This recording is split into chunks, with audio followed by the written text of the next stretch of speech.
Welcome back, everybody. In today's episode of Cooking with Kirby, we're going to be smoking up some tri-tips on the offset smoker. The seasoning that we're going to be using today is Jurassic Rub from Imperial Valley Grill Society. Imperial Valley Grill Society seasonings are very delicious. And you know what? The reason why I do like them is they're not so high on sodium. Some rubs I've tried over the years and they're really salty.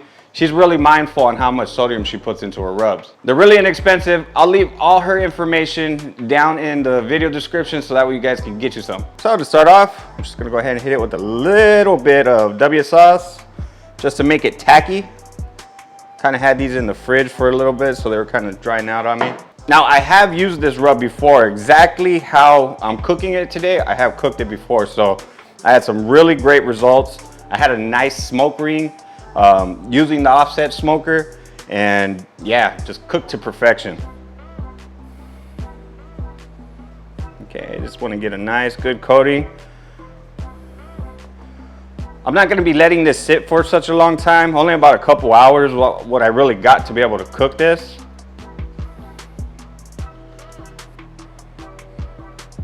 Go ahead and get it on the back of this here. And get that final little side there. Looking good. So we got this one all seasoned up. I do have another tri-tip. I'm gonna season that one up. I'm gonna let these sit for a couple hours. If you have time, I like dry brining them, but I don't have that time today, so I'm gonna be cooking this up today. So I'm gonna let these sit for a few hours and then I'll see you guys outside. So the charcoal that I'm gonna be using, lately I've been using lump charcoal only. Kind of gave up on briquettes. But I came across this right here. This actually works fantastic.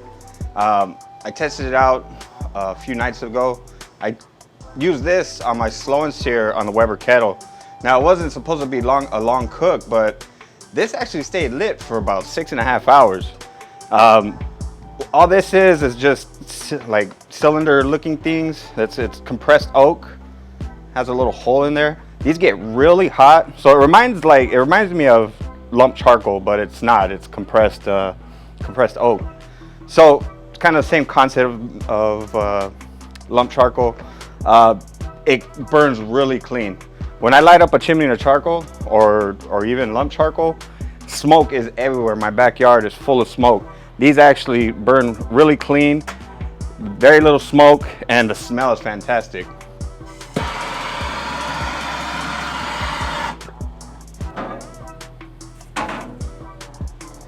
So the tumbleweeds they're done. They already burnt out. So all that's burning is the bottom of the charcoal here on the bottom. As you can see, very little smoke coming out. Compared to like lump or briquettes, you'd be having tons of smoke coming out of this chimney. It's about to like right here somewhat lit, but yeah, it still needs a little bit more time. These do burn hot and they last a very long time. These should be able to last me throughout this cook and a little bit more. I got some other stuff that I'm gonna be putting on the smoker. So I'm gonna be using this as my fuel, my heat source, and then I'm gonna be using some chunks of pecan just to add some flavor to our tri-tip.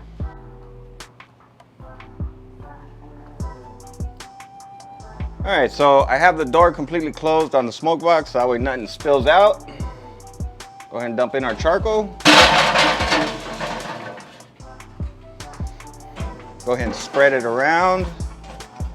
Make sure it's nice and even.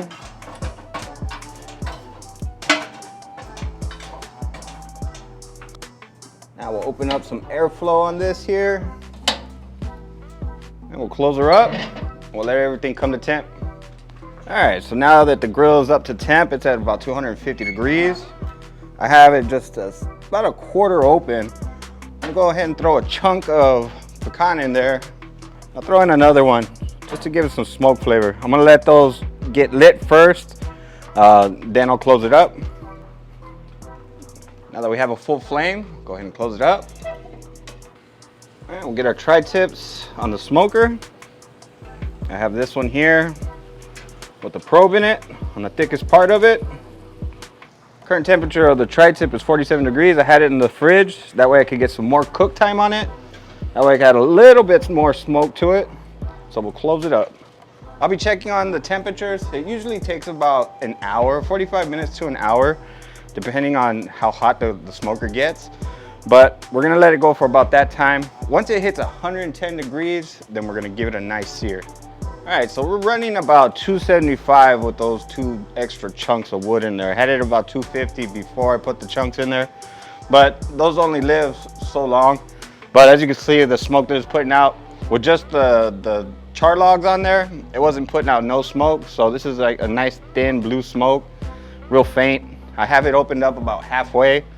So I'm gonna just let it run like that. As soon as it hits 110 degrees, I'm gonna take them out of the smoker, put them in there in the smoke box, direct sear, take them off, let them rest.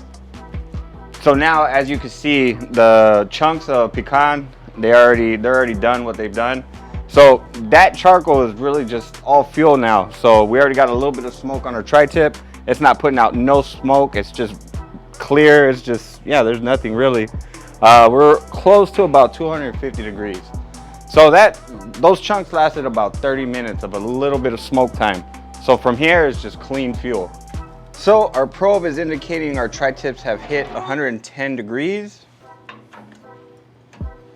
All right, so I'm gonna open things up here, let some direct airflow get to here. Now this charcoal's been going on about 2 hours. I actually put food on probably about right after it came to temp. And it's been cooking for quite some time now. So this is about a second hour. So this charcoal actually lasts a really long time. Now we'll put in our grates that come with the Oklahoma Joe Highland. And we'll let this come to temp. That way we can do some searing, get some airflow on that charcoal, bring it back to life where it's really, really hot.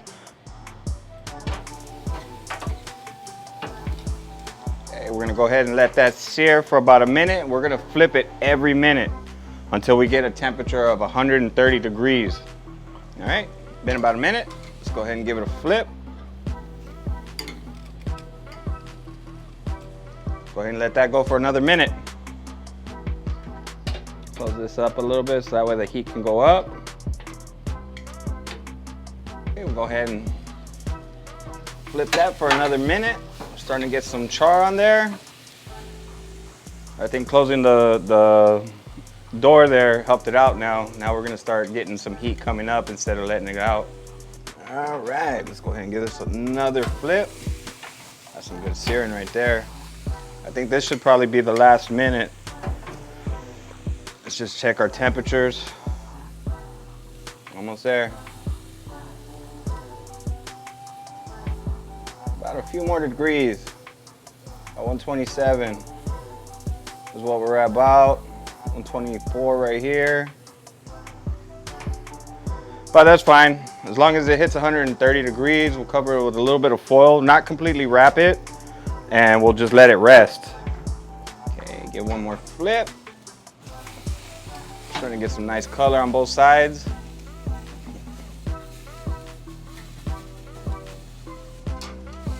Let's get some searing on the side right here.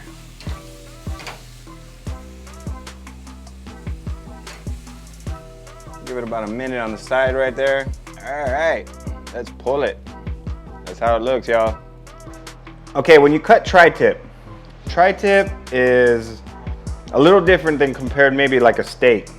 You have the grains running from right here and then going out. Okay, so I can tell a clear indication that a grain is going this way, so I'll cut with it.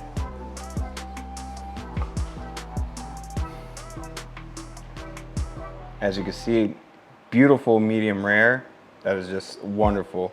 So really all we're gonna do is we're just gonna be cutting the back end of this, because the grain, now that I have it this way, the grain's coming this way with me. And the good thing about tri-tip is, okay, it's medium rare here in the thickest spot, but as you get closer here to the tail, you get a little bit of everything. So you kind of please everybody. So if they want it medium, this area right here will be kind of like medium because it's not as thick as this portion. And then this obviously is gonna be well done because we had it probably about 7 to 8 minutes direct grilling. This right here is well done. But yeah, looking good. Got a nice sear. As you can see right there, little smoke ring. I wasn't really going for a smoke ring. When I do lump charcoal, it does give a bigger smoke ring. But yeah, this is what I was looking for. Just a beautiful medium rare. So this one right here, I always call this one chef's privilege, right? So whatever angle, so this is about where I'm gonna be slicing. This one right here is basically chef's privilege. Basically, I'm gonna just cut this open, cut this in little pieces. And this right here is my snack. That's some good stuff right there. Now we're going against the grain, and then we're gonna just slice nice little thin slices.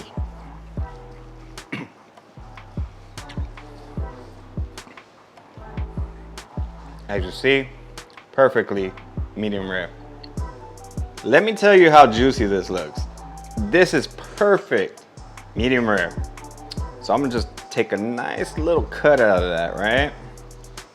Cheers, y'all.